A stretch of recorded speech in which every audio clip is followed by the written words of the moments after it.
Alright, returning back to Supercars Exhibition Series.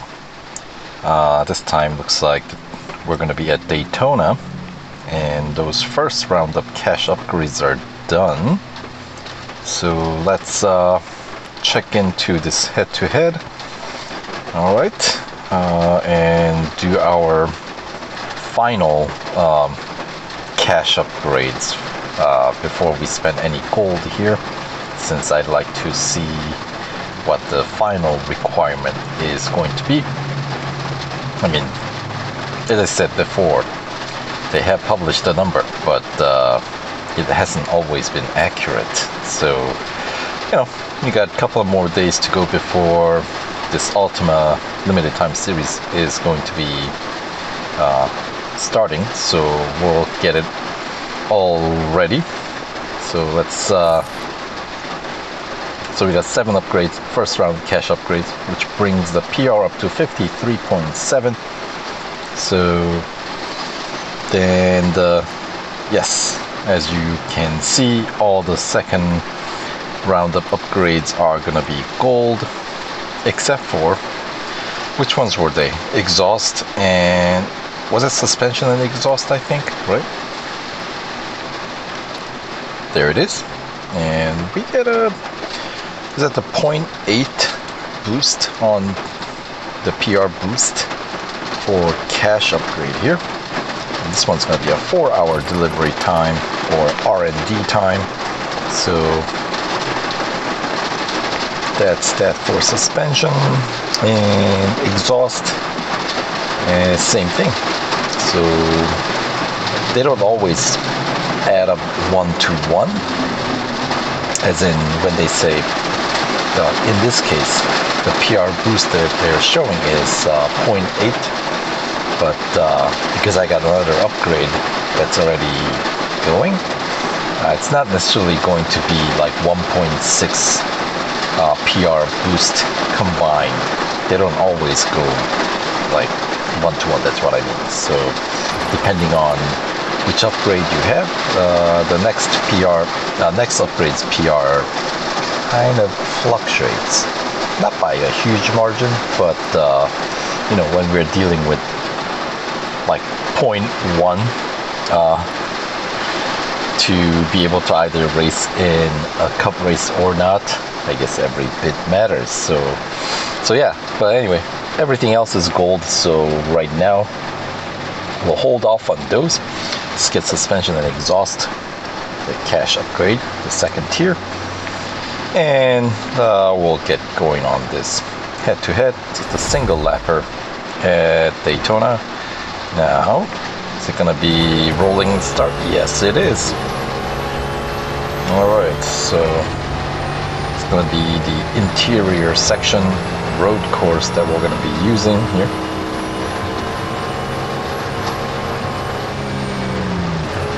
Swing out and cut across.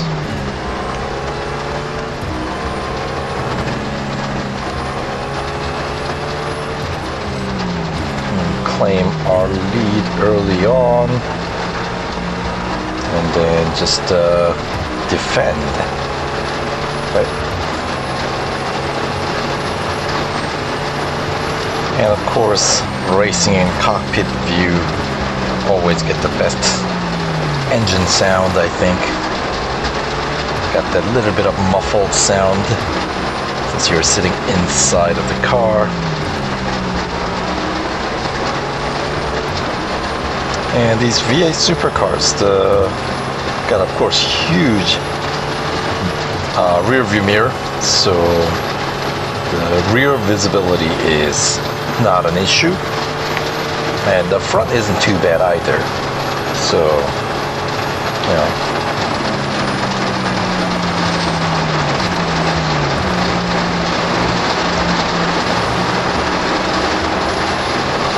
so yeah, and you can actually see both side view mirrors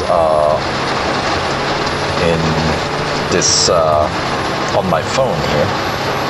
So that's always kind of cool when you get that nice wide screen aspect ratio.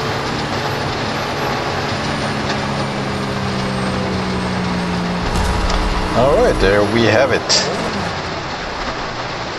The first gold trophy here at Daytona. Relatively clean race.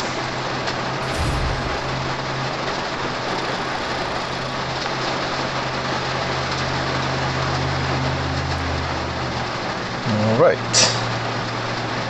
Minute 47 and change.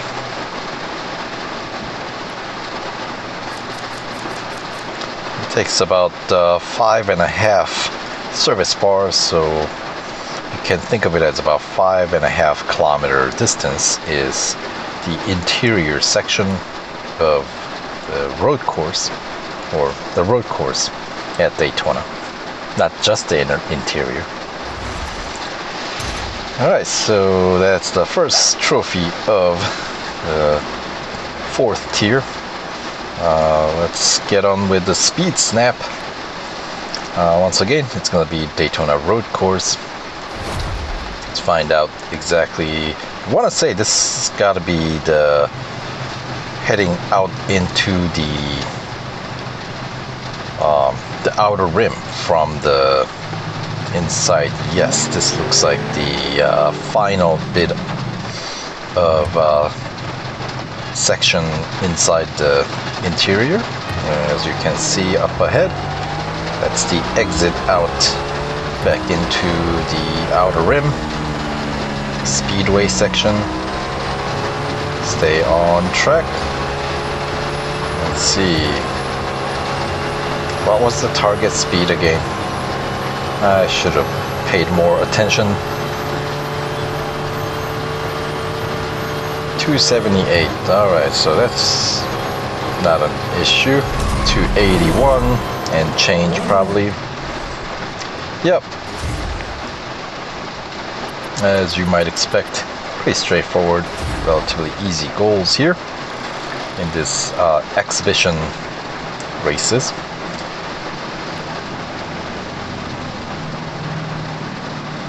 So, of course, the real fun happens once you are done with these first gold trophy in these series and start racing against your friends, the TSM, because they will definitely put up much tougher fight. But for now, let's keep on rolling with the wrap up this Daytona stint with Altima, with the cup race 2-lapper. And will that put the car in red? I don't know. We'll find out, I guess.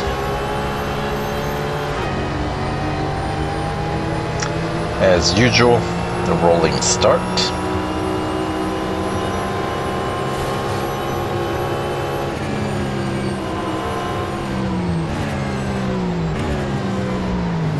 Oh, that's no good.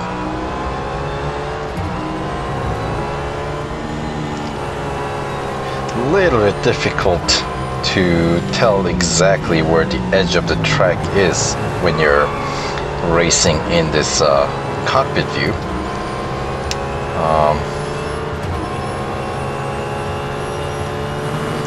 It's the visibility wise, you don't get to see the where your car actually is, if you know what I mean.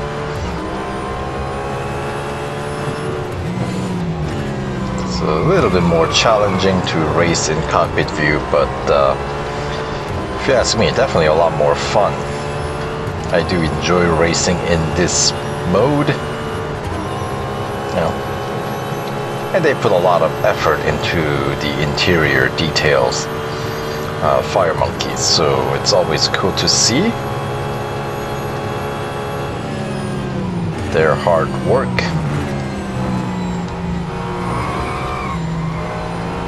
Alright, and here's the thing, after you race online multiplayer for a while, you get so conditioned to like driving through your opponent's cars.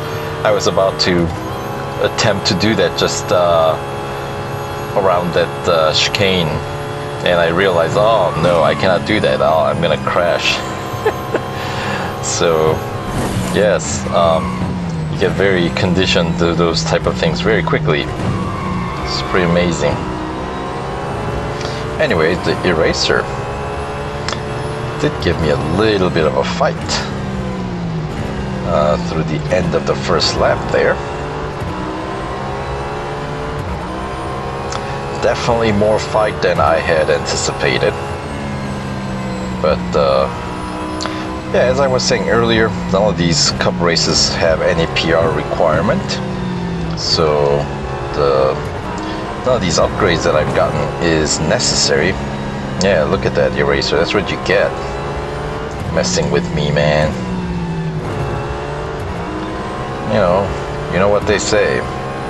Don't get in between a super jerk and, or what do I say, ambitious jerk and his skull.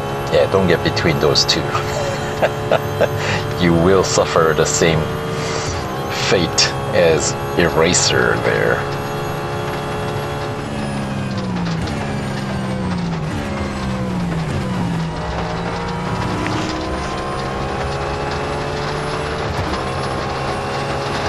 And looks like the Raven has got the memo, keeping a safe distance behind me. I was trying to catch up here.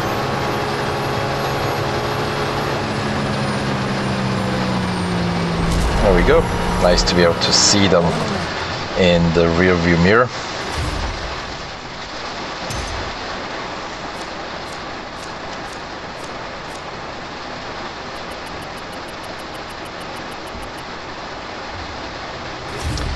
So that was a pretty quick race, 3 minutes 32 seconds and change, with 2 laps and 1200 fame points. So I wonder if that was a little bit shorter than the last tier, but it doesn't really matter. It does put your car in red. So once again, we'll put it in for service, get it all ready for the limited time series coming up in a couple of days time. So of course we are running through this as kind of a test drive session here. So get a feel for how these new cars are gonna be. So that does it for Altima here at Daytona, and we'll move on to Nürburgring with Ford in the next video. So we'll see you there.